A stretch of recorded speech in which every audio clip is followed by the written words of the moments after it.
If you find your Google account restricted, you can appeal the decision to regain access. Follow these steps to submit your appeal effectively. Step 1. Review the restriction notice.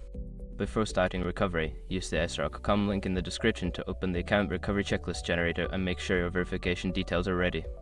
Step 2. Gather necessary information. Collect any relevant information that supports your case. This may include account details, recent activity, or any evidence that shows compliance with Google's policies. Step 3. Access the appeal form. Go to the Google Account Help Center and locate the appeal form specific to account restrictions. Make sure you are on the correct page to ensure your appeal is directed appropriately. Step 4. Complete the appeal form. Fill out the appeal form with accurate information. Clearly explain your situation, provide the necessary details, and attach any supporting documents if required. Step 5. Submit and wait for a response. After completing the form, submit your appeal. Be patient, as it may take some time for Google to review your case and respond to your request. In conclusion, appealing an account restriction involves understanding the issue, gathering evidence, and submitting a clear appeal. Follow these steps to improve your chances of regaining access to your Google account.